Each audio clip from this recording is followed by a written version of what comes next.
The silence that fell over the annual Chicago Fire Department charity gala was so thick it seemed to have weight. Conversation ceased. Wine glasses froze in midair, and dozens of eyes fixed on the small confrontation unfolding near the registration table. Marcus Rivera, weighing 320 pounds in his dress uniform, stood perfectly still as the words hit him like physical blows. "I'm sorry, but I have to ask."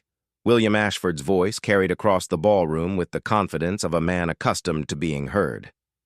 "How exactly does someone in your condition pass the physical requirements to be a firefighter?" The tech mogul's designer tuxedo probably cost more than Marcus made in 2 months, and his tone suggested he was genuinely puzzled by what he saw as an impossibility. "I mean, shouldn't there be standards? Lives depend on this." Marcus felt the familiar burn of shame creep up his neck. Around them, Chicago's elite shifted uncomfortably in their formal wear, some nodding in agreement with Ashford's observation, others looking embarrassed by his directness. Fire Chief Patricia Santos stepped forward, her jaw tight. "Mr. Ashford, Firefighter Rivera has one of the highest rescue records in the department." "I'm sure he's a nice man," Ashford continued, his gaze never leaving Marcus. "But let's be realistic. If my daughter were trapped in a burning building, I'd want someone who could actually carry her out, not someone who'd need to be carried out himself." A few uncomfortable chuckles rippled through the crowd. Marcus's partner, Jake Coleman, moved closer, his hand instinctively moving toward Marcus's shoulder, but Marcus shook his head slightly. He'd handled worse than this. "With respect, sir," Marcus said quietly, his voice steady despite the humiliation burning in his chest. "You don't know what you're talking about." The ballroom grew even quieter. Ashford raised an eyebrow, clearly unaccustomed to being challenged, especially by someone he'd just publicly dismissed. "Excuse me?" "You heard me." Marcus looked directly at the millionaire, his dark eyes unwavering. "You see the weight, but you don't see the man underneath it. You assume weakness where there's strength you can't imagine." Ashford's face flushed red. "Are you seriously going to stand there and tell me that someone in your physical condition is as capable as someone who actually takes care of their body?" The insult hung in the air like smoke. Marcus felt every eye in the room on him, waiting for his response. Some faces showed sympathy, others curiosity, and a few displayed the same judgment he'd seen in Ashford's expression. "I've saved 43 lives in my 8 years with the department," Marcus said simply. "How many have you saved?" Before Ashford could respond, the sharp wail of emergency sirens pierced through the windows of the Marriott downtown. The sound was coming from multiple directions, converging on a point somewhere in the city. Chief Santos's radio crackled to life. "All units, we have a structure fire at 1247 Riverside Drive, high-rise residential building, multiple families trapped on upper floors. This is a 5-alarm fire. Repeat, 5-alarm. The blood drained from William Ashford's face. "Did she say 1247 Riverside?" he whispered, his earlier arrogance evaporating instantly. That's my building. My daughter Emma is there with her nanny." Chief Santos was already moving toward the exit, speaking rapidly into her radio. "I need Station 19, Station 42, and rescue units dispatched immediately." She looked back at the firefighters in attendance. "Rivera, Coleman, Martinez, you're with me." Marcus didn't hesitate.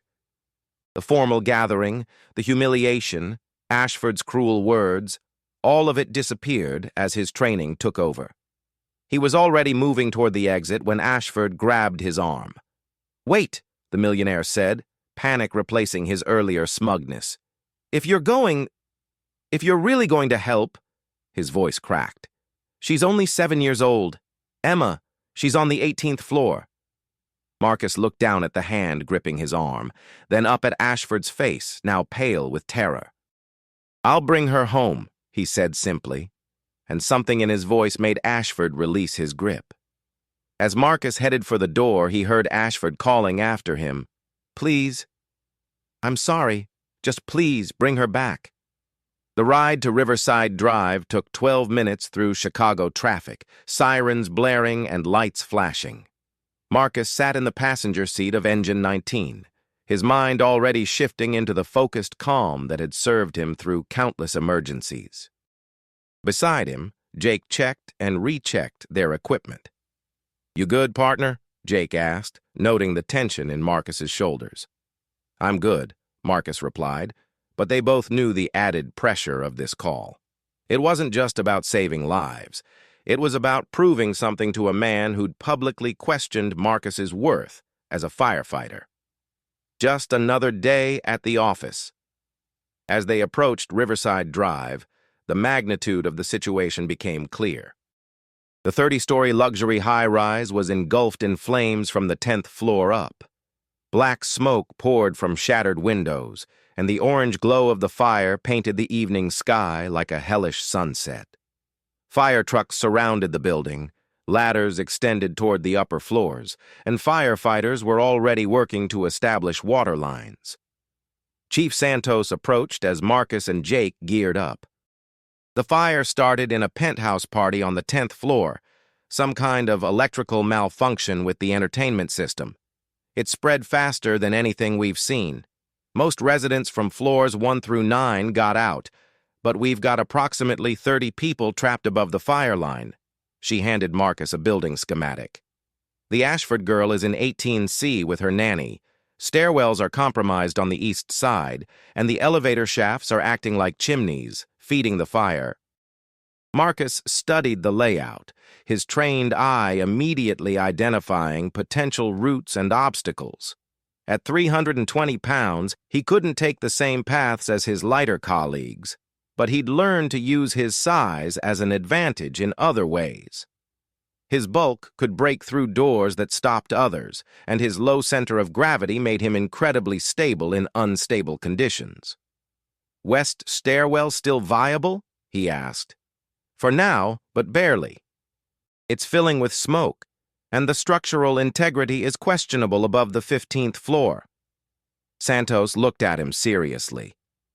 "Marcus, I need to ask, are you sure about this? We can send the aerial team to the 18th floor. "The aerial can't get close enough with all that smoke and heat," Marcus replied, shouldering his oxygen tank.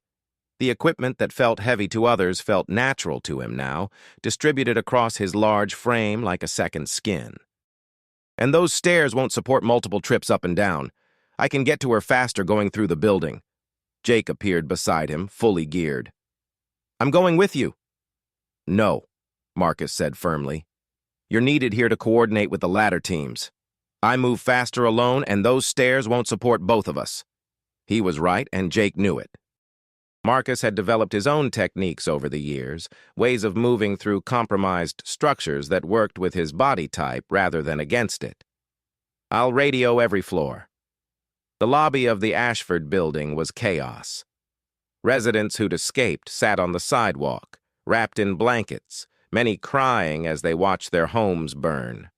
Smoke detectors shrieked endlessly, and the sprinkler system had failed on most floors. Marcus moved toward the west stairwell, his heavy boots echoing in the marble-lined space. The heat hit him immediately as he opened the stairwell door. Even with his protective gear, he could feel the temperature rising with each step upward. By the 5th floor, visibility was nearly zero. By the 10th, the smoke was so thick that his flashlight beam barely penetrated 2 feet ahead of him. "Rivera to command," he spoke into his radio as he reached the 12th floor. "Stairwell is holding, but barely. Visibility 0, temperature rising steadily, continuing to 18. The radio crackled back with Chief Santos's voice. "Copy, Rivera. Be advised, we're getting reports of structural shifting on floors 15 through 20. Watch for signs of instability." On the 15th floor, Marcus felt the building sway slightly beneath his feet. It was subtle, but after 8 years of fighting fires in Chicago's high-rises, he knew the feeling of a structure under stress. Steel beams were expanding from the heat, concrete was cracking, and the building's integrity was being tested in ways the architects never intended. He pressed on, his breathing steady and controlled, despite the weight of his equipment and the increasingly treacherous conditions. The 18th floor hallway was an inferno. Flames licked along the ceiling, fed by oxygen coming from somewhere deeper in the building. The carpet had melted in places, creating toxic fumes that would overwhelm most people in minutes. Marcus moved methodically down the hall, checking apartment numbers through the smoke. 18A was empty, the door standing open. 18B showed signs of a hasty evacuation. 18C was at the end of the hall, and as Marcus approached, he could hear something that made his heart race, the sound of a child crying. "Rivera to command," he radioed, his voice calm despite the urgency of the situation. "I've located the target apartment. Child is confirmed alive. Attempting entry now." The door to 18C was locked, but Marcus's shoulder made quick work of it. The apartment was filled with smoke, but the fire hadn't reached this unit yet. He followed the sound of crying to a bedroom where he found them, a 7-year-old girl with blonde hair and frightened blue eyes, huddled in a closet with a woman in her 30s who Marcus assumed was the nanny. "Are you Emma?" Marcus asked, kneeling down to the child's level despite the awkwardness of his gear. She nodded, tears streaming down her soot-stained face. "And you're Mrs.?" He looked at the nanny, who was barely conscious from smoke inhalation. "Rodriguez," she whispered. "Carmen Rodriguez. Is help coming?" "Help is here," Marcus said firmly, his voice carrying the confidence that had calmed hundreds of people in crisis over the years. "I'm going to get you both out of here, but I need you to trust me and do exactly what I say." He quickly assessed the situation. Carmen was too weak from smoke inhalation to walk on her own, and Emma, while alert, was small and terrified. Carrying both of them down 18 flights of compromised stairs would be a challenge even for Marcus, but it was far from impossible. "Emma, I need you to climb onto my back and hold on tight," Marcus instructed, turning around so she could see the specially designed harness he wore. "See these straps? You're going to hold on to them, and I'm going to carry Mrs. Rodriguez in my arms. We're going to walk out of here together, but you have to be brave for me, okay?" Emma nodded, wiping her nose on her sleeve. "Are you really a firefighter? You're really big." "I am really a firefighter," Marcus confirmed with a slight smile. "And I'm big because I need to be strong enough to carry people like you and Mrs. Rodriguez out of places like this. Ready?" As Emma climbed onto his back, Marcus carefully lifted Carmen into his arms. The nanny was dead weight, completely unconscious now, and Marcus could feel her labored breathing against his chest. His total load was now nearly 400 pounds, his own weight plus equipment, plus Emma, plus Carmen. But his training and experience had prepared him for exactly this scenario. The journey down began. Marcus moved slowly but steadily, testing each step before committing his full weight. The building continued to groan and shift around them, and twice he had to stop and brace against the wall as tremors shook the structure. Emma held on tightly, her small arms wrapped around his neck, occasionally whispering questions that he answered in calm, reassuring tones. "Why is it so hot?" she asked as they passed the 15th floor. "Because there's a fire below us, but we're getting away from it," Marcus replied. "Are we going to be okay?" "We absolutely are, I promise." By the 12th floor, Marcus was feeling the strain. Sweat poured down his face inside his mask, and his legs were beginning to burn from the sustained effort of carrying so much weight down endless stairs. But his breathing remained controlled, his pace steady. This was what he'd trained for, what his body was built for, even if people like William Ashford couldn't see past the superficial to understand it. On the 10th floor, they hit a problem. The stairwell was blocked by debris from a partial ceiling collapse, leaving only a narrow gap near the left wall. Marcus studied the obstruction, calculating angles and clearances. A smaller firefighter might have been able to squeeze through easily, but with his load and his size, it would be tight. "Emma, I need you to duck down as low as you can," he instructed. "We're going to go through a tight space, and I need you to make yourself as small as possible." As they squeezed through the gap, a piece of loose concrete broke free from above and struck Marcus in the shoulder. He grunted but didn't stop, protecting Emma with his body while ensuring Carmen remained secure in his arms. On the other side of the obstruction, he paused to check on both of his charges. Emma was frightened but unharmed, and Carmen was still breathing steadily.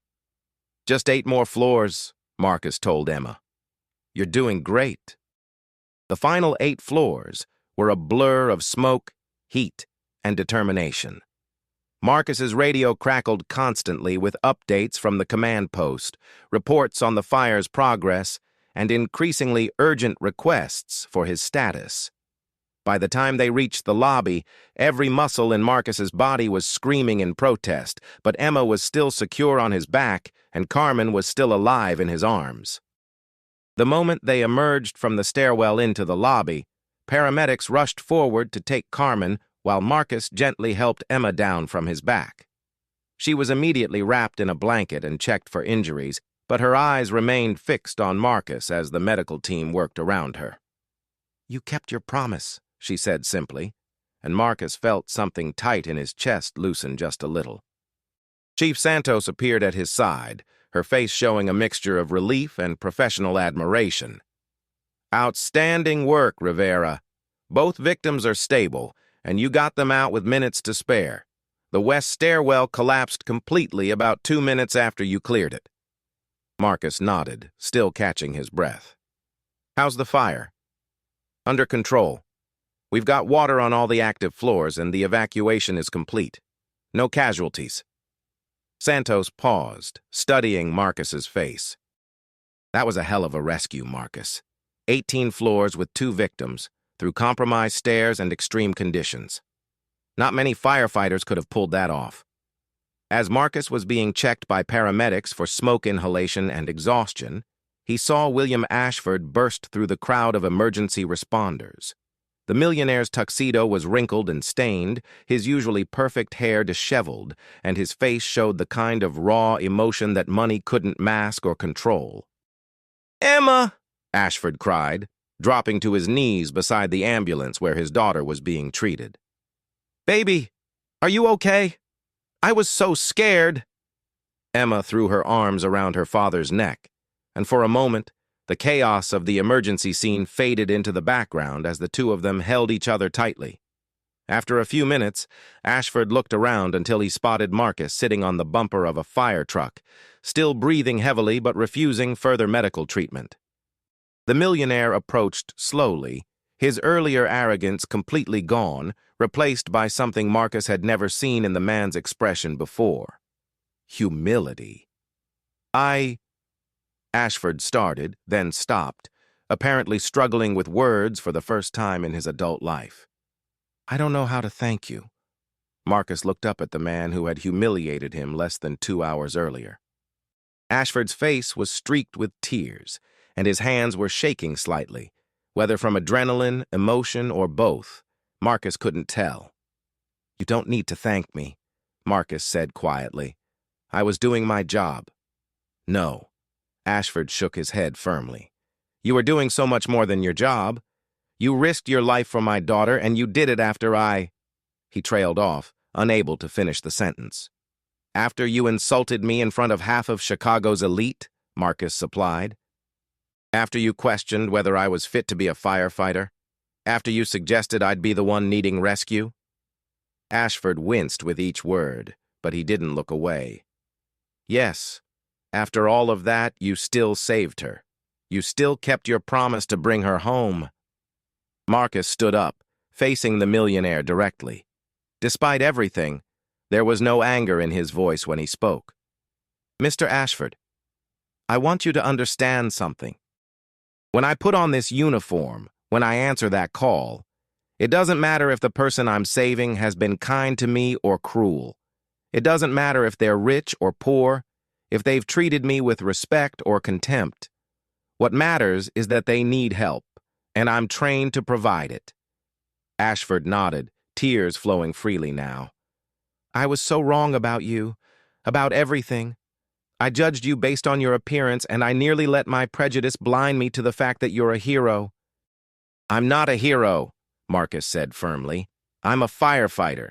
Heroes are made by circumstances and choices, not by jobs or titles. Tonight, I chose to do what I was trained to do. You would have done the same if you'd had the skills and the opportunity." Emma appeared beside her father, having been cleared by the paramedics.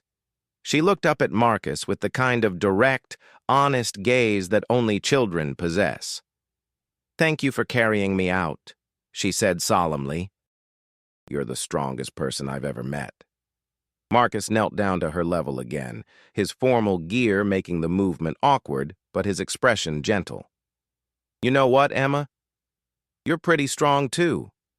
You held on tight the whole way down, you didn't panic, and you trusted me even though you didn't know me. That takes real courage." Emma smiled for the first time since the ordeal began. "Daddy said you couldn't carry people because you're too big, but you carried me and Mrs. Rodriguez at the same time. Daddy was wrong, wasn't he?" The innocent observation hung in the air, and Marcus watched as Ashford's face crumpled with shame and regret. "Yes, sweetheart," Ashford whispered. "Daddy was very, very wrong." 3 weeks later, Marcus was surprised to receive a call at the firehouse requesting his presence at Ashford's office downtown. He almost declined. The rescue had generated significant media attention, and he was tired of being called a hero for simply doing his job. But something in the assistant's tone suggested this wasn't about publicity or media appearances. Ashford Industries occupied the top 15 floors of one of Chicago's most prestigious office towers. As Marcus rode the elevator to the executive level, he reflected on how different this felt from his last encounter with William Ashford. This time, he was here by invitation, not as part of an emergency response. This time, he was clean and rested, wearing his dress uniform rather than smoke-stained gear. Ashford met him personally at the elevator, a gesture that surprised Marcus given what he knew about the hierarchy of corporate power. The millionaire looked different too, less polished, more human somehow. "Marcus, thank you for coming. I know you're busy, and I know you probably have better things to do than listen to me, but I hope you'll give me a few minutes." The office was impressive in the way that money could make things impressive. Floor-to-ceiling windows overlooking Lake Michigan, furniture that probably cost more than most people's cars, art that Marcus recognized from museum visits with his nieces. But what caught his attention was a large photograph on Ashford's desk. A picture of Emma laughing, clearly taken after the fire, her blonde hair shining in bright sunlight. "How is she doing?" Marcus asked, nodding toward the photo.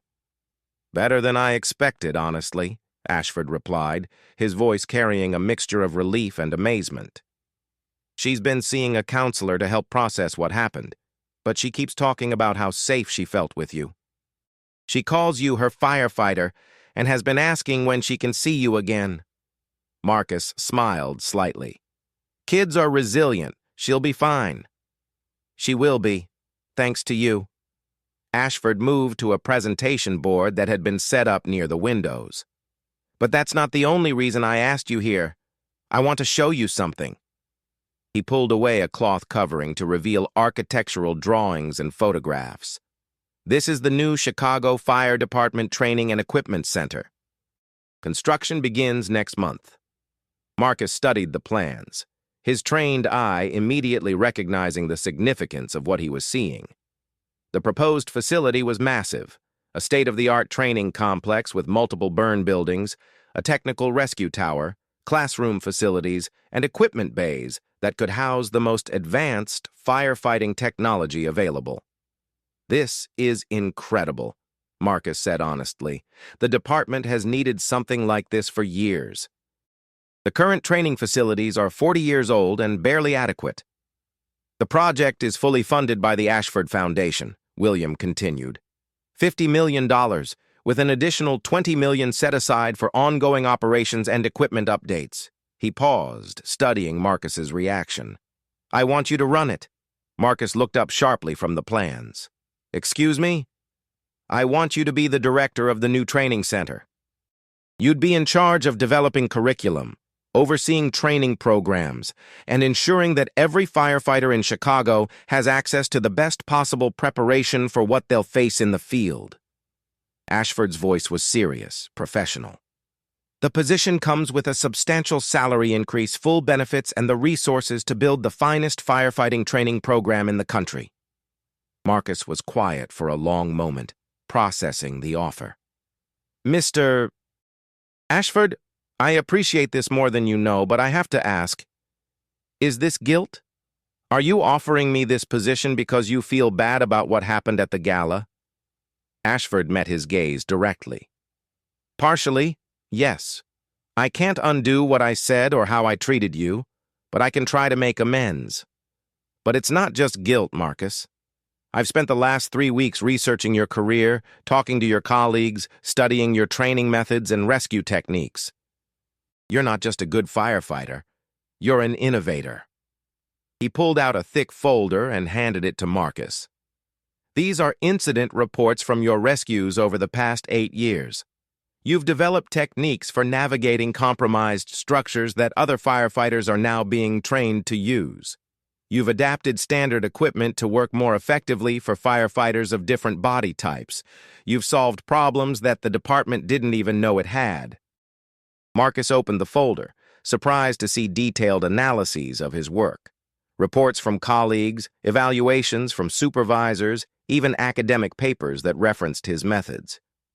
I didn't know anyone was paying this much attention. Good leaders pay attention to the people who get results, regardless of whether those people fit conventional expectations, Ashford said.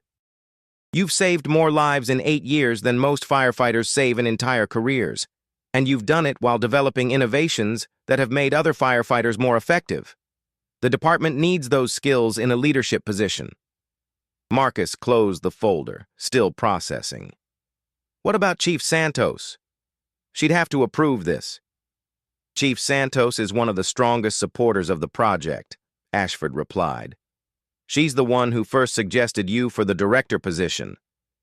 According to her, you're exactly the kind of unconventional thinker the department needs to prepare for the challenges of modern firefighting. The offer was tempting, more than tempting. Marcus had always been interested in training and education, and the opportunity to build something from the ground up, to shape how future firefighters would be prepared, was exactly the kind of challenge he'd been looking for. But he was also wary of accepting anything that felt like charity or guilt-driven compensation. I need to think about this, Marcus said finally, and I need to talk to some people. Of course, Ashford nodded. Take all the time you need, but I hope you'll consider it seriously. This isn't about making me feel better about my mistakes, Marcus. This is about putting the right person in the right position to make a real difference. As Marcus prepared to leave, Ashford stopped him with one more question. Can I ask you something personal? After what I said to you, after I humiliated you in front of all those people, how were you able to push that aside and focus on saving Emma? How do you separate your personal feelings from your professional duty? Marcus considered the question carefully. Mr. Ashford, I've been judged for my weight my entire life. Kids at school, people on the street, colleagues who didn't think I belonged in this job, I've heard it all before. If I let every cruel comment or unfair judgment affect how I do my job, I never would have become a firefighter in the first place. He paused, looking out at the Chicago skyline. But more than that, when someone's life is in danger, nothing else matters. Your opinion of me, my feelings about your opinion, the politics of the situation, all of that becomes completely irrelevant when there's a child who needs help. Ashford nodded slowly. I've learned more about character in the past 3 weeks than I learned in the previous 40 years of my life. Thank you for that lesson, and thank you for saving my daughter. 2 days later, Marcus sat in Chief Santos's office, the folder from Ashford spread across her desk. Santos had been his supervisor for 3 years and his mentor for much longer. If anyone could give him honest advice about the training center position, it was her. "What's your gut telling you?" Santos asked after they'd discussed the technical aspects of the job. "My gut says it's an incredible opportunity," Marcus replied honestly. "The chance to build something from scratch, to influence how firefighters are trained for the next generation. That's the kind of work I've always wanted to do." "But," Santos prompted, sensing his hesitation, "but I'm worried about the circumstances. I don't want to be the token success story that helps a guilty rich man feel better about his prejudices. I don't want to be proof that he's learned his lesson and can now feel good about himself." Santos leaned back in her chair, studying Marcus with the frank assessment she was known for. "Marcus, in my 22 years with this department, I've seen a lot of good firefighters. I've seen heroes and cowards, innovators and people who just follow orders. You know what I've never seen? I've never seen someone who combines technical skill, physical ability, innovative thinking, and leadership potential the way you do." She gestured to the folder. "These reports aren't charity or guilt. They're documentation of real achievements and real innovations. The department needs people like you in leadership positions, not just because of your rescue record, but because of how you think about problems and solutions." Marcus nodded but remained uncertain. "What about the politics of it? Taking a position funded by someone who publicly insulted me?" "The politics are simple," Santos said bluntly. "The department gets a world-class training facility, Chicago gets better prepared firefighters, and you get to do work that matches your abilities and interests. William Ashford's motivations are his problem to work out. Your responsibility is to decide whether this position serves the department and the community." She stood up and moved to the window overlooking the fire station below. "Marcus, I've recommended you for promotions before, and you've turned them down because you prefer field work. This is different. This isn't about climbing a hierarchy. It's about using your knowledge and experience to make every firefighter in this city better at their job." That evening, Marcus called his sister Rosa, a high school principal who had always been his sounding board for major decisions. They met at their usual spot, a small restaurant in their old neighborhood where they'd grown up, where the waitress still remembered their orders from when they were teenagers. "So this rich guy who insulted you now wants to give you a big promotion," Rosa summarized after Marcus explained the situation. "And you're suspicious because it seems too good to be true?" "Exactly," Marcus confirmed. "It feels like he's trying to buy forgiveness or buy himself a clean conscience." Rosa stirred her coffee thoughtfully. "Hermano, do you remember when you first told me you wanted to be a firefighter? You were 15, and everyone said you were too big, too slow, that you'd never pass the physical requirements." "I remember," Marcus said. "You told me that if I was serious, I needed to stop caring what other people thought was possible and start focusing on what I knew I could do." "Right. And what did you do?" "I trained harder than anyone else. I developed my own methods. I proved them wrong." Rosa smiled. "And now you're one of the most respected firefighters in the city, with techniques that other departments are studying. You didn't let other people's limitations become your limitations." She reached across the table and touched his hand. "This training center position, is it something you want to do? Forget about William Ashford's motivations or guilt or politics. Is it work that excites you?" Marcus thought about the architectural plans, the state-of-the-art equipment, the opportunity to shape how future firefighters would be trained. "Yes," he admitted. "It's exactly the kind of work I've been hoping for." "Then take it," Rosa said simply. "Take it and do it better than anyone expects. Let your work speak for itself, just like you always have. If William Ashford feels better about himself as a result, that's a side effect, not the main purpose." The next morning, Marcus called Ashford's office and accepted the position. 1 year later, the Chicago Fire Department Training and Equipment Center was featured in firefighting journals across the country. The facility had become a model for other cities, hosting training programs for departments from across the Midwest. Marcus's innovative curriculum combined traditional firefighting techniques with cutting-edge technology and adaptive methods that allowed firefighters of all body types and abilities to maximize their effectiveness. The center's signature program was called Real-World Rescue Simulation, where trainees faced scenarios based on actual Chicago emergencies. One of the most challenging simulations was known informally as the Riverside, based on Marcus's rescue of Emma Ashford. Trainees had to navigate a smoke-filled high-rise stairwell while carrying 2 victims, learning to adapt their techniques based on their own physical capabilities and the specific demands of the situation. On the anniversary of Emma's rescue, Marcus was conducting a training session when he noticed 2 visitors observing from the viewing gallery. William Ashford stood with his daughter, now 8 years old and noticeably taller, watching as a group of rookie firefighters practiced technical rescue techniques. After the session, Emma ran down to the training floor, while her father followed more slowly. "Mr. Marcus," she called, using the name she'd settled on after their first meeting. "Daddy brought me to see your school." Marcus knelt down to her level, a gesture that had become natural over the year they'd known each other. "What do you think? Pretty impressive, right?" "It's amazing," Emma said seriously. "Are you teaching them to be as strong as you?" "I'm teaching them to use their own strength in the best way possible," Marcus replied. "Everyone is strong in different ways. My job is to help them figure out what their strengths are and how to use them to help people." William approached, extending his hand to Marcus. Over the past year, their relationship had evolved from guilt and gratitude to genuine mutual respect. Marcus had proven that the training center was far more than charity or public relations. It was a genuine contribution to firefighter safety and effectiveness that had earned recognition from fire departments across the country. "The place looks incredible, Marcus," William said, looking around the facility. "The article in Fire Chief magazine was impressive.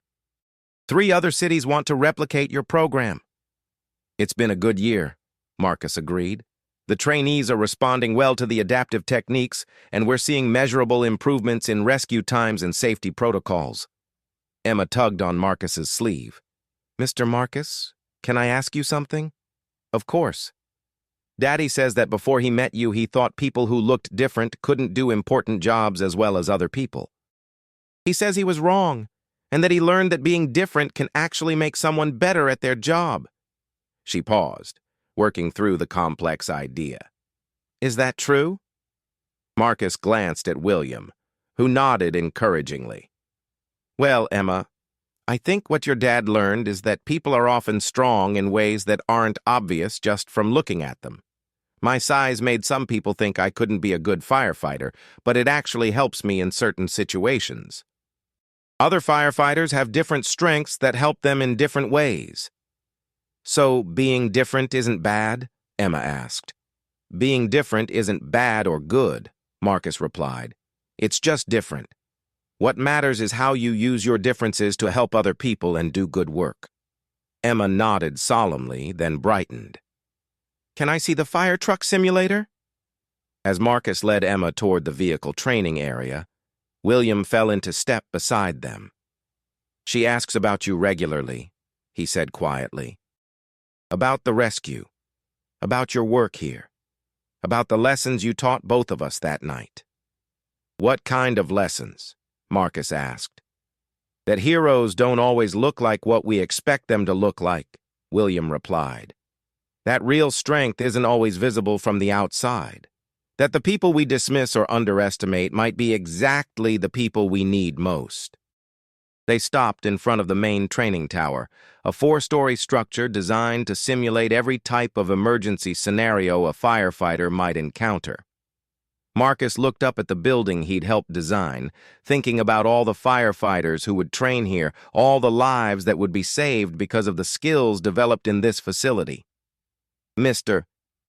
Ashford," Marcus said finally, I want you to know that what happened between us at the gala, it wasn't just about you learning something about me. I learned something too. What's that? I learned that sometimes the people who challenge us the most, even in cruel ways, can end up being the catalyst for the most positive changes in our lives. Marcus smiled slightly.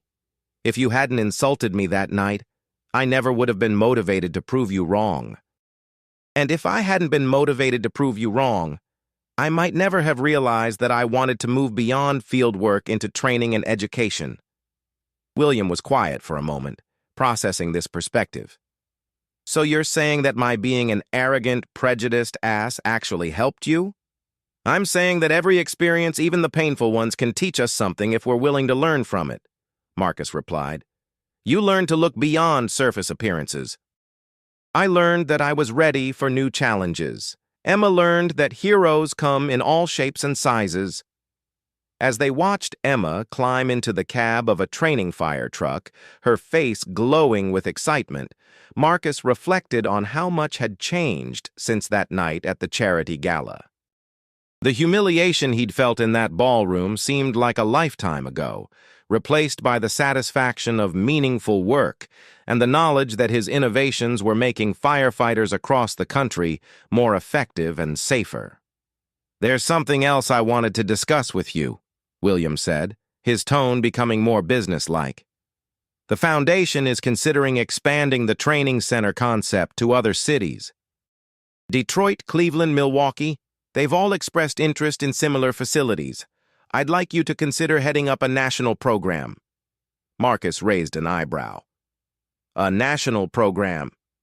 You'd be developing standardized training protocols that could be implemented anywhere, overseeing construction of new facilities, training instructors across the country.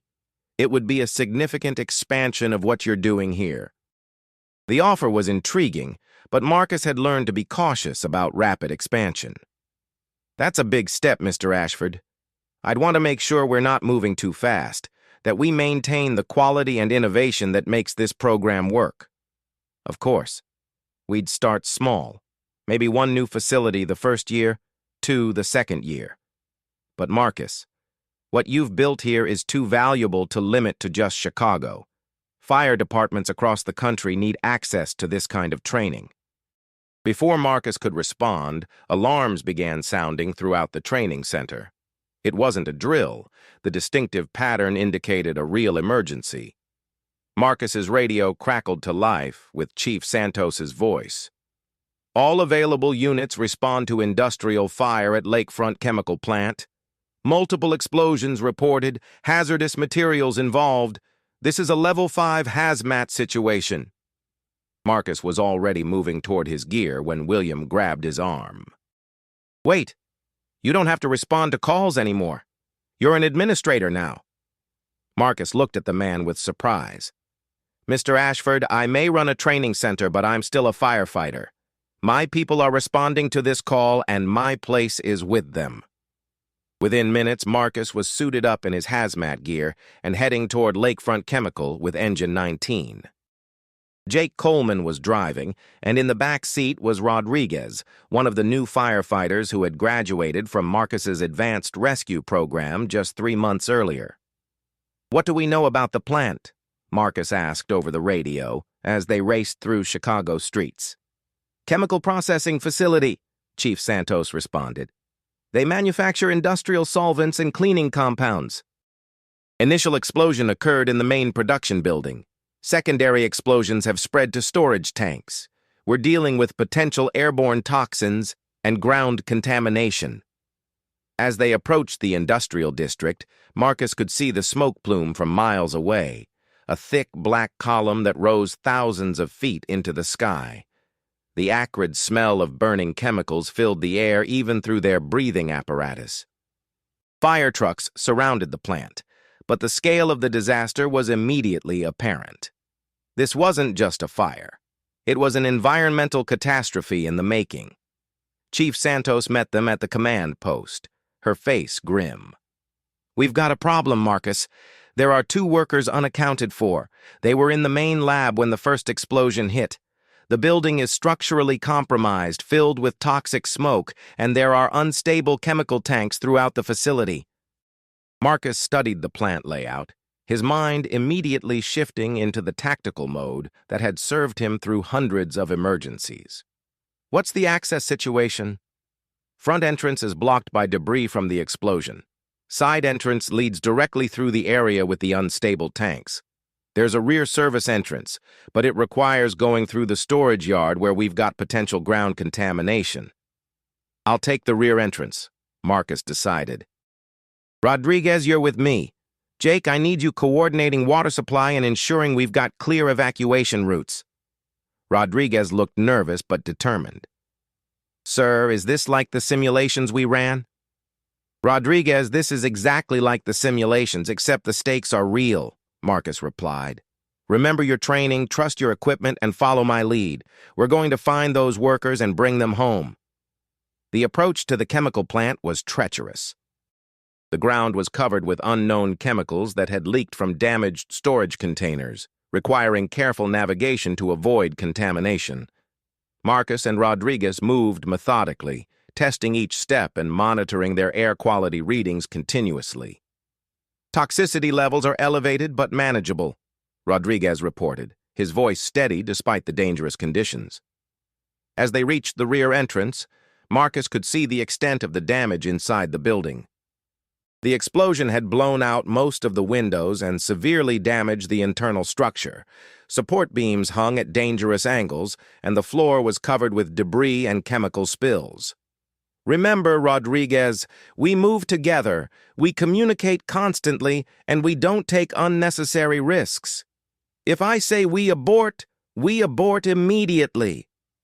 The interior of the lab building was a maze of destroyed equipment and hazardous materials. Marcus led the way, using his experience and size to navigate through spaces that would have been impassable for smaller firefighters. They found the first worker, Dr. Sarah Chen, trapped under a collapsed workbench in what had been the main laboratory. She was conscious but injured with a suspected broken leg and possible chemical exposure. Dr. Chen, I'm Marcus Rivera with the Chicago Fire Department, Marcus said, kneeling beside her while Rodriguez monitored the surrounding area for additional hazards. We're going to get you out of here, but I need to know. Where is the other person who was with you? David Park, Chen gasped, her breathing labored. He was in the storage room when the explosion hit. Room 247 down the hall. I don't know if he made it out. Marcus quickly assessed Chen's condition and the best way to extract her safely. The collapsed workbench was heavy, but between his strength and Rodriguez's assistance, they were able to lift it enough to free her legs. Rodriguez, help me get her onto the backboard. We need to move fast. The structural integrity of this building is getting worse by the minute. As they secured Chen for transport, the building shook with another explosion somewhere in the complex. Marcus felt the floor beneath them sag slightly, and dust rained down from the compromised ceiling. That was close, Rodriguez muttered, but his hands remained steady as he checked Chen's vital signs. Too close, Marcus agreed. We need to get Dr. Chen out and then find David Park. Rodriguez, can you handle evacuating her to the ambulance while I continue searching? Rodriguez nodded confidently. I've got her, sir. Be careful in there. As Rodriguez carefully carried Dr. Chen toward the exit, Marcus continued deeper into the damaged building. Room 247 was at the end of a hallway that had suffered severe structural damage. The ceiling had partially collapsed, creating a narrow crawl space that led to the storage room. Marcus studied the space, calculating whether it would support his weight and allow him to move through safely. The crawl space was barely wide enough for his shoulders, and the weight of his equipment made the passage even more challenging.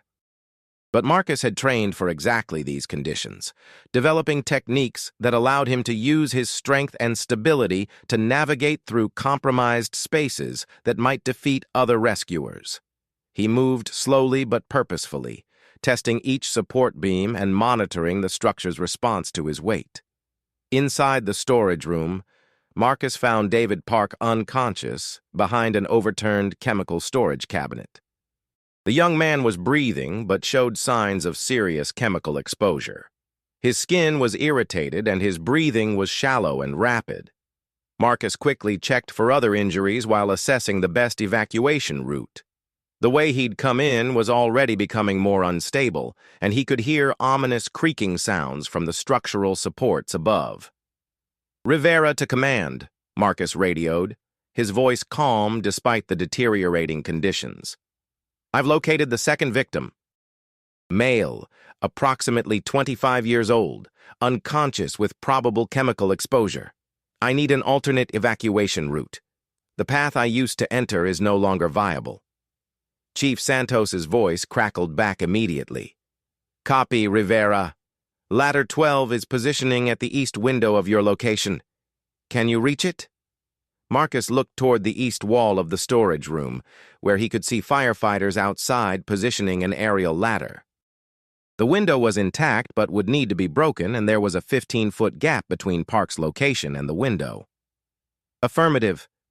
I can reach the window, but I'll need to carry the victim across unstable floor sections." Lifting Park carefully, Marcus began the delicate process of crossing the damaged room. Each step required him to test the floor's stability while protecting the unconscious man from further chemical exposure.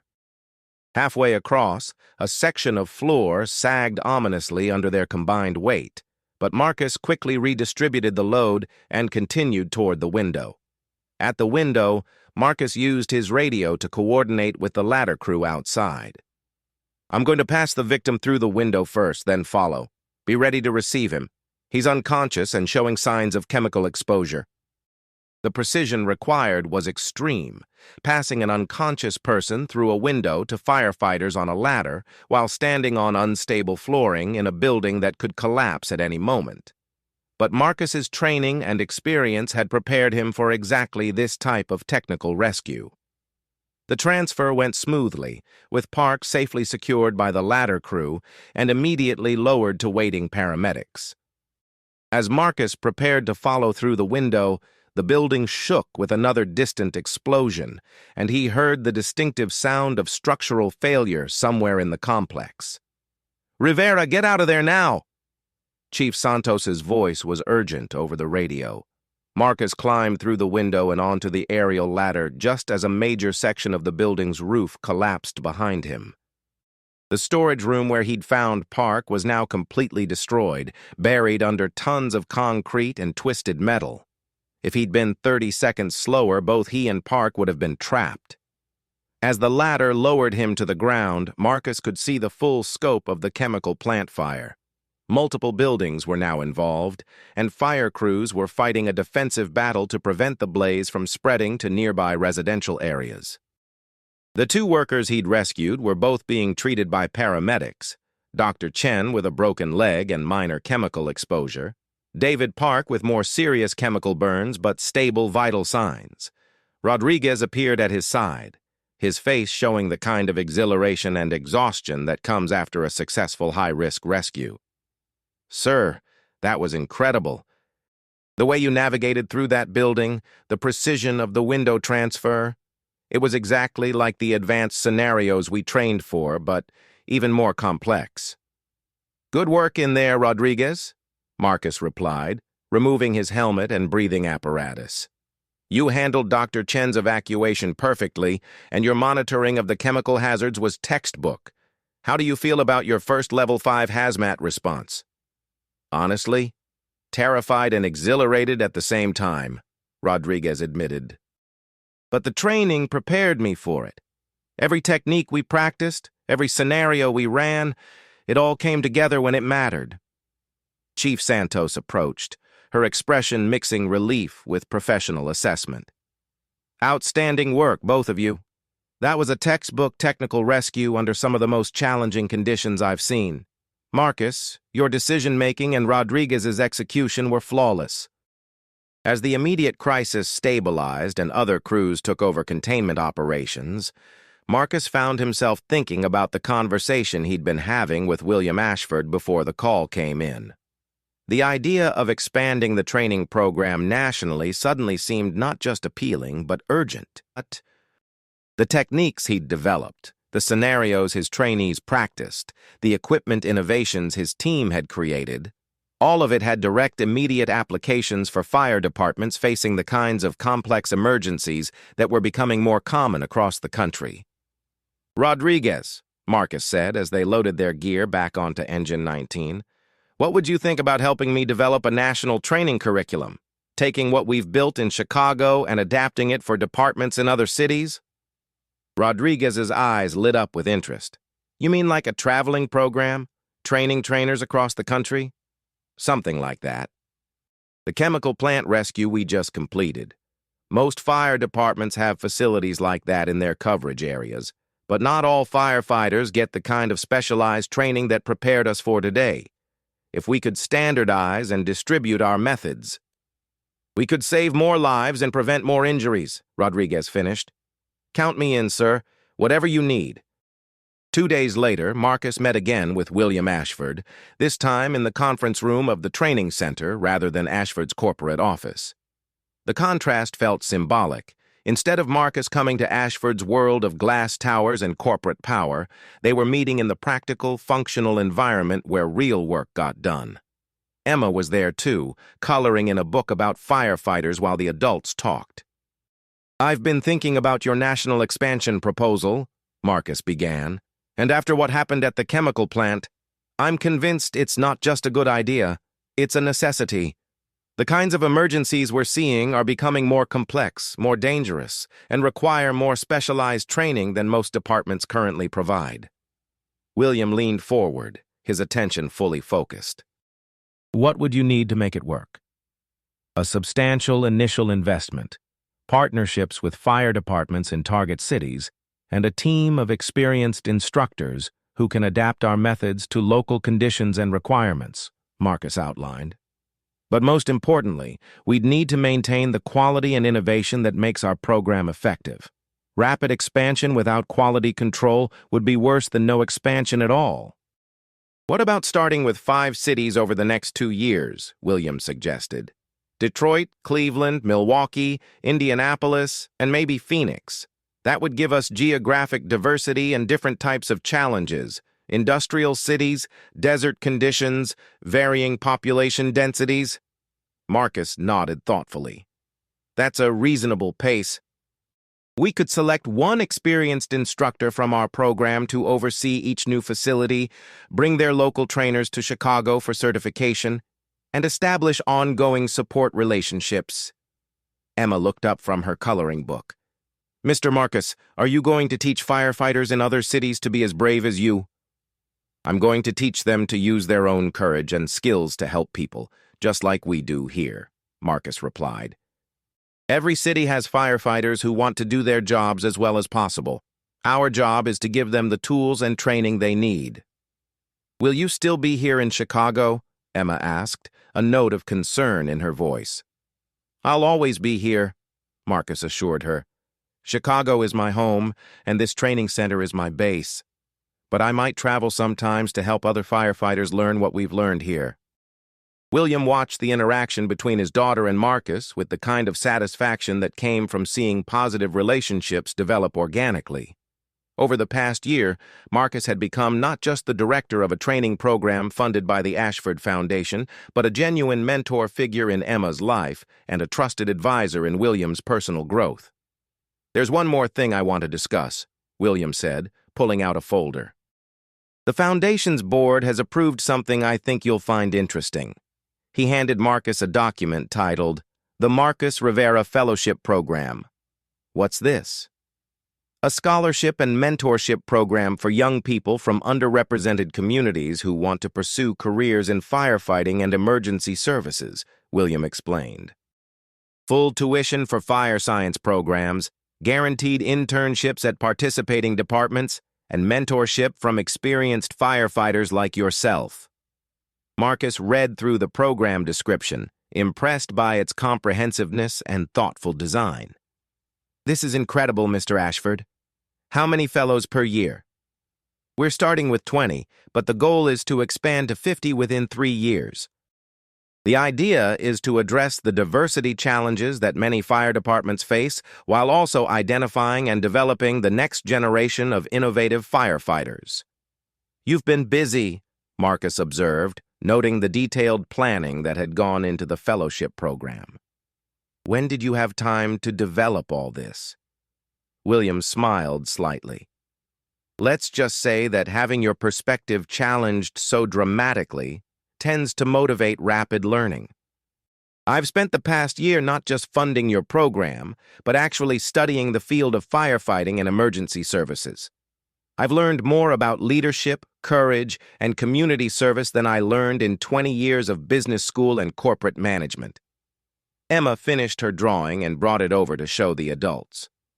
It was a picture of a large firefighter carrying a small girl down a staircase with the words, "My Hero," written in crayon at the bottom.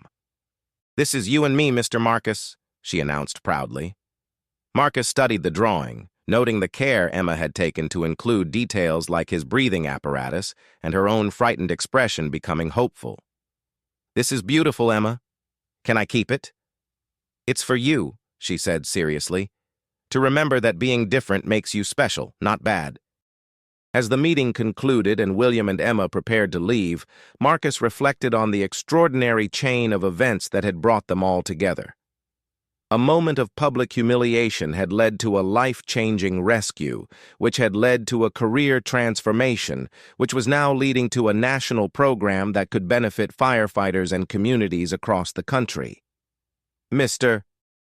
Ashford," Marcus said as they reached the door, "I want you to know that I've learned as much from our relationship as you have. You've taught me that people can change, that mistakes can become motivations for positive action, and that sometimes the most unlikely partnerships can produce the most meaningful results." "What do you think Emma has learned from all this?" William asked, watching his daughter skip ahead toward their car. "I think she's learned that heroes come in all sizes, that judging people by their appearance is always a mistake, and that the most important strength is the willingness to help others," Marcus replied. "Those are pretty good lessons for a 9-year-old. 6 months later, the first satellite training facility opened in Detroit, with Rodriguez serving as the lead instructor and 3 Chicago-trained firefighters providing ongoing support. The program's success exceeded everyone's expectations, with Detroit firefighters reporting measurable improvements in rescue times, safety protocols, and confidence in handling complex emergencies.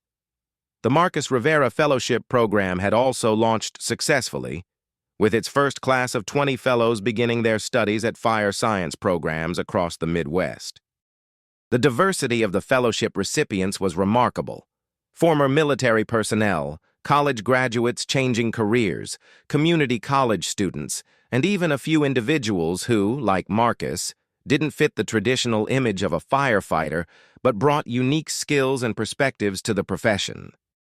On the second anniversary of Emma's rescue, the Chicago Fire Department Training and Equipment Center hosted its first national conference, bringing together firefighters, instructors, and emergency services professionals from across the country.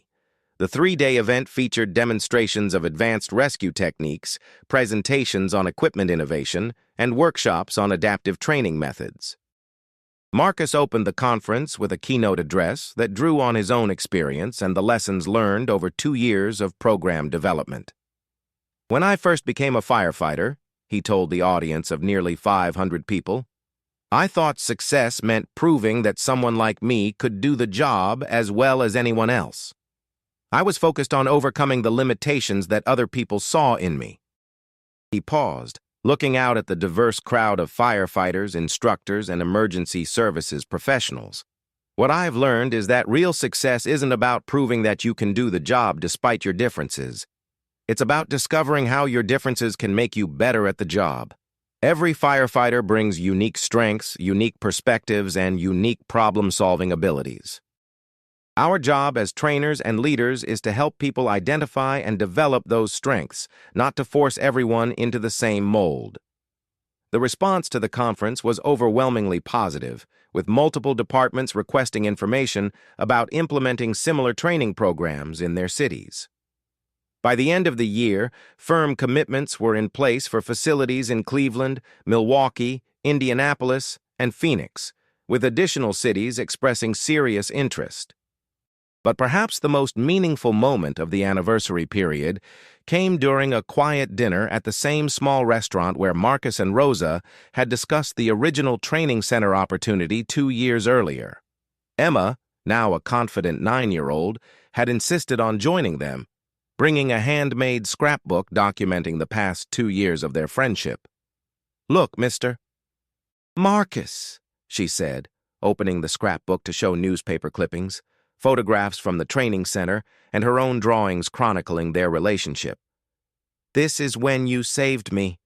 This is when the training center opened. This is when you won the award for Best Firefighter Teacher." The scrapbook was a child's perspective on an extraordinary transformation. Not just Marcus's evolution from field firefighter to national training innovator, but William's journey from prejudiced businessman to thoughtful philanthropist, and her own growth from a frightened child in a burning building to a confident young person who understood that heroes could look very different from what movies and television suggested. "Emma, this is incredible," Marcus said, turning through pages that documented milestones he'd almost forgotten in the busy pace of program development. "You've been keeping track of everything." "Daddy says that important stories should be remembered," Emma replied seriously. "And our story is important because it shows that people can change and that being different is actually good." Rosa smiled at the child's wisdom. "Emma, you're absolutely right. This is an important story, and someday other children will read about it and learn that they shouldn't judge people by how they look." As they finished dinner and prepared to leave the restaurant, Marcus realized that the little girl who had once clung to his back during a terrifying descent down 18 flights of smoke-filled stairs had become one of his most important teachers. Her perspective on difference, on heroism, on the possibility of transformation, had influenced not just his own thinking but the entire philosophy behind the training programs he now led. "Mr. Marcus," Emma said as they walked to their cars, "when I grow up, I want to be a firefighter like you." Marcus knelt down to her level, a gesture that had become their traditional way of having serious conversations. "Emma, if you decide to become a firefighter, you'll be an amazing one. But whatever you choose to do, remember that the most important thing is to help people and to never let anyone tell you that you can't do something because of how you look or where you come from." "I'll remember," Emma promised solemnly. "And I'll tell everyone that the bravest person I know is a big firefighter who carried me out of a fire and then taught lots of other firefighters how to save people too." 5 years after that night at the charity gala, Marcus Rivera stood before the International Association of Fire Chiefs at their annual convention, receiving the organization's highest honor for innovation in firefighter training and education. The Marcus Rivera training method had been implemented in over 30 cities across North America, and the fellowship program bearing his name had graduated more than 200 new firefighters from diverse backgrounds. In his acceptance speech, Marcus reflected on the journey that had brought him to this moment. Leadership in the fire service isn't about fitting a predetermined mold or meeting other people's expectations of what a firefighter should look like, he told the audience of fire chiefs, training officers, and veteran firefighters. Leadership is about recognizing the unique strengths that each person brings to our profession and creating environments where those strengths can flourish. He paused, thinking about William Ashford's transformation from prejudiced businessman to thoughtful advocate for diversity in emergency services, about Emma's evolution from frightened child to confident young person who understood the complexity of heroism, and about his own growth from a firefighter focused on proving himself to a leader focused on empowering others. "The most important lesson I've learned," Marcus continued, "is that our greatest challenges often come disguised as our greatest opportunities. When someone questions your capabilities, when you face situations that seem impossible, when you encounter people whose prejudices seem insurmountable, those aren't obstacles to overcome. They're invitations to discover strengths you didn't know you had and to create solutions that benefit everyone."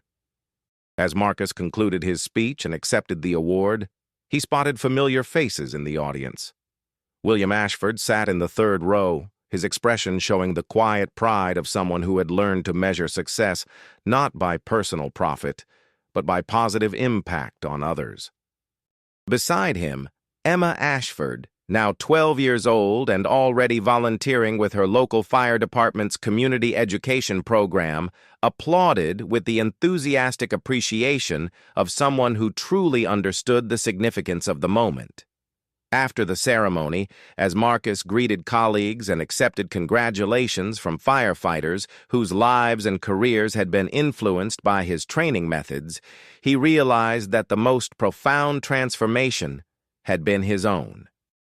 The man who had once focused solely on proving that he belonged in the fire service had become someone whose primary mission was ensuring that others, regardless of their background, appearance, or unconventional strengths, could find their own place in the profession he loved. "Mr. Marcus," Emma's voice cut through the crowd as she approached with her father. She was taller now, more poised, but her smile carried the same genuine warmth that had sustained their friendship through 5 years of growth and change. "I'm so proud of you. Your speech was amazing." "Thank you, Emma," Marcus replied, kneeling down out of habit even though she was now tall enough that the gesture was less necessary. "But you know what I'm most proud of? Watching you grow into someone who understands that real strength comes from helping others, not from being the strongest person in the room." William extended his hand to Marcus, their handshake carrying the weight of a relationship that had evolved far beyond its dramatic beginning. "Marcus, what you've built over these past 5 years, it's extraordinary. The training programs, the fellowship recipients, the lives saved because firefighters were better prepared. It's made a difference that will compound for generations." "We built it together," Marcus corrected gently. "Your willingness to admit you were wrong, your commitment to making amends through meaningful action rather than empty gestures, your understanding that real change requires sustained effort over time, those contributions were just as crucial as any training curriculum or facility design." Emma looked between the two men, understanding more about their relationship now than she had as a 7-year-old clinging to a firefighter's back in a smoke-filled stairwell. "You know what's really cool about your story?" she said thoughtfully. "It started with something terrible. Daddy being mean to you, the fire that could have killed me. But it turned into something beautiful. It's like the fire taught all of us something important."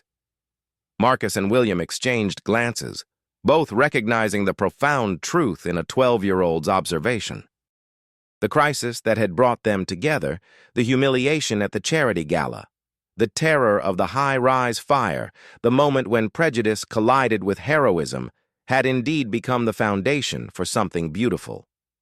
Not just the training centers or the fellowship programs or the careers launched and lives saved, but the deeper understanding that transformation was possible, that people could grow beyond their limitations, and that the most unlikely relationships could produce the most meaningful results. "Emma, you're absolutely right," Marcus said, standing and looking out at the convention center filled with firefighters whose dedication to protecting others had brought them together from around the world. "Sometimes, the most difficult experiences become our greatest teachers, and the people who challenge us the most become our most important partners in creating positive change." As the three of them left the convention center together, walking into the bright Arizona sunset, Marcus reflected on the journey that had transformed a moment of public humiliation into a lifetime mission of empowering others. The overweight firefighter who had once been mocked by a wealthy businessman had become a nationally recognized leader whose innovations were saving lives across 2 countries. The prejudiced millionaire had become a thoughtful philanthropist whose foundation was creating opportunities for underrepresented communities to enter public service careers. And the frightened child who had been carried down 18 flights of stairs had become a confident young person whose understanding of heroism and human potential would influence her own choices for years to come. In the end, Marcus realized, the most profound fires weren't the ones that destroyed buildings or threatened lives. They were the ones that burned away prejudice, transformed perspectives, and forged connections between people who might never have found common ground under ordinary circumstances. The fire that had brought him and Emma together had been terrifying and dangerous, but it had also been the catalyst for changes that neither of them could have imagined on that night when a simple act of courage had revealed the possibility of transformation that extended far beyond a single rescue, touching lives and changing perspectives in ways that would continue to ripple outward for generations to come.